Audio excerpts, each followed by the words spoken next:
Walaupun terlihat culun, pemuda di balik kemudi ini bukan orang sembarangan. Ia adalah bagian dari komplotan perampok yang sangat ganas di kota ini. Baby bertugas sebagai seorang supir. Saat rekan lainnya sudah selesaikan menjalankan aksinya, kini saatnya Baby unjuk gigi. Skill mengemudinya sangat dewa, dan semua polisi yang mengejarnya mudah saja ia kecoh. Walaupun banyak rintangan dan penghalang mereka untuk kabur, tapi dengan sangat tenang Baby melewati itu semua. Bahkan saat polisi meletakkan perangkap, ia juga bisa membuat perangkap itu terkena mobil polisi itu sendiri. Saat memasuki jalan tol, Baby melihat ada dua mobil lainnya berwarna merah juga. Ia langsung berputar balik dan masuk di tengah dua mobil itu. Ia ingin mengelabui polisi yang mengejarnya, dan saat keluar dari terowongan, Baby berhasil kabur dan mengelabui para polisi.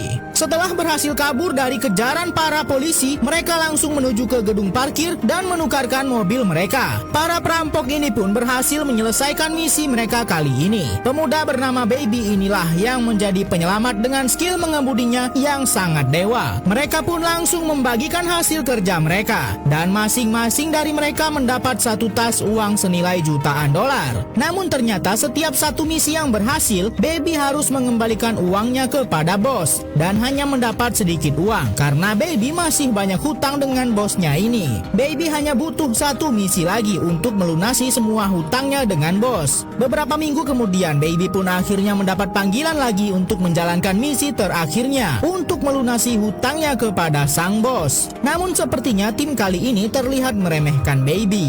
Lihatlah, mobil para perampok ini tersangkut di bawah truk. Sebelumnya para perampok ini akan melanjutkan misi mereka. Mobil berisi uang yang akan dimasukkan ke dalam ATM yang menjadi target mereka. Baby hanya menunggu di dalam mobil, dan setelah tim lainnya selesai dengan tugas mereka, kini saatnya Baby beraksi. Namun mereka mendapat masalah. Ada orang yang memergoki aksi mereka, dan pergerakan Baby sedikit terhambat. Namun itu tak membuat Baby gentar. Dengan skillnya yang sangat luar biasa, Baby bisa membawa mobilnya melewati kejaran orang-orang yang memergoki mereka ini. Kini mereka pun berhasil lolos dari kejaran. Namun karena jalanan yang macet, mereka harus berlari ke barisan mobil yang paling depan dan mengambil mobil milik orang itu. Dan kali ini lagi-lagi Baby berhasil menjalankan tugasnya sebagai supir dengan sangat hebat. Setelah menjalankan aksi luar biasanya sebagai supir para perampok, Baby memutuskan untuk berhenti dan menjadikan misi yang baru saja ia selesaikan sebagai misi terakhirnya. Sebagai bentuk keyakinannya, ia menghancurkan mobil yang terakhir digunakan untuk misi perampokannya. Baby ingin menjalankan kehidupan baru dan mencoba mendekati seorang wanita yang bekerja di restoran. Mudah saja bagi Baby untuk mendapatkan hatinya. Baby pun memutuskan untuk bekerja sebagai seorang supir pengantar pizza dan mengumpulkan uang untuk mengajak gebetannya makan di restoran mahal. Namun saat Baby akan membayarnya, ternyata sudah ada seorang pria yang membayar semua pesanan Baby. Ternyata itu adalah mantan bosnya. Baby diancam dan bosnya meminta agar Baby kembali menjadi supir misi perampokannya. Jika tidak, semua keluarganya dan orang terdekat Baby akan diserang. Baby pun terpaksa harus kembali menjadi supir misi perampokan. Bos perampok ini akan menargetkan kantor pos utama sebagai lokasi perampokan berikutnya. Baby ditugaskan untuk melakukan survei kondisi kantor pos ini dan mencatat berapa banyak kamera pengawas yang ada di sini.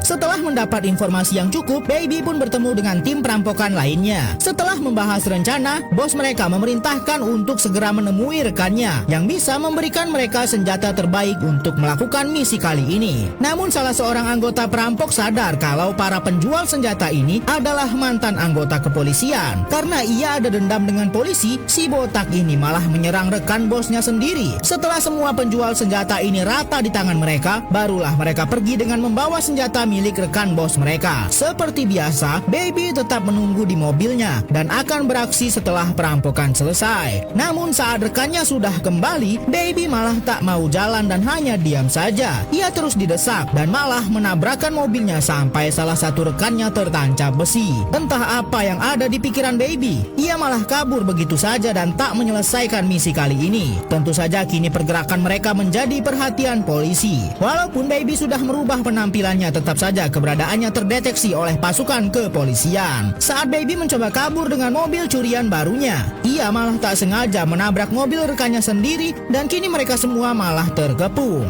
Saat terkepung, perampok wanita ini malah menembaki para polisi. Namun sayang, karena terlalu percaya diri, ia malah terkena tembakan. Sang kekasih yang melihat pujaan hatinya terkapar pun mengamuk. Baby pun memanfaatkan kondisi ini untuk kabur, sementara itu rekannya masih berjibaku dengan polisi. Tentu saja Baby tidak bisa terus berlari dan ia butuh mobil. Akhirnya ia malah merampok mobil seorang nenek tua. Baby langsung pulang ke rumahnya dan menyelamatkan ayah angkatnya. Karena Baby harus pergi dari kota, ia memberikan semua uangnya kepada ayah angkatnya lalu meletakkannya di panti jompo. Baby pun meninggalkan pesan suara agar pengurus di panti jompo mau menolong ayah angkatnya. Setelah itu Baby pun akan menjemput kekasihnya dan mereka akan pergi meninggalkan kota. Namun ternyata di bar ini sudah ada mantan rekan kerja Baby yang kini sangat marah dengan dirinya. Baku tembak pun tak dapat dihindarkan lagi. Baby harus menyerang rekan kerjanya sendiri karena nyawanya juga terancam. Karena keributan ini sudah dipergoki polisi, Baby pun berusaha kabur bersama kekasihnya. Karena mereka punya senjata, Baby pun merampas mobil pemuda yang sedang lewat di jalanan. Sebelum pergi jauh, Baby meminta pertolongan kepada bosnya untuk mengamankannya keluar dari kota. Baby pun memberikan semua uang hasil mereka merampok. Bosnya pun mau menolong dan menghabisi semua orang yang mengincar Baby. Namun ternyata rekan kerjanya yang menyimpan dendam dengan Baby muncul kembali dan akan menyerang mereka sampai ujung hayatnya. Namun Baby berhasil mengecohnya dan mendapatkan sebuah mobil untuk kabur dari kejaran rekannya sendiri. Awalnya rekan kerja, kini kedua perampok ini malah saling menyerang satu sama lain. Baby menjadi bulan-bulanan karena sudah mengacaukan misi perampokan mereka. Dan pemuda ini sangat dendam dengan Baby karena sudah menyebabkan kekasihnya meninggal dunia. Namun Baby berhasil mengelabuinya sampai membuat mobil rekannya terjatuh dari ketinggian. Baby merasa kalau dirinya sudah aman, namun ternyata pria ini masih bisa mengamankan diri. Melihat Baby terancam, kekasihnya pun tak akan tinggal diam saja dan langsung menyerang perampok itu. Dan Baby pun langsung menyelesaikan semua pertikaian ini. Namun saat mereka sudah merasa bebas dan akan pergi meninggalkan kota, ternyata pergerakan mereka sudah diketahui pihak kepolisian dan semua kawasan sudah dikepung. Lalu pada akhirnya tetap saja Baby tertangkap atas semua tindak kejahatannya.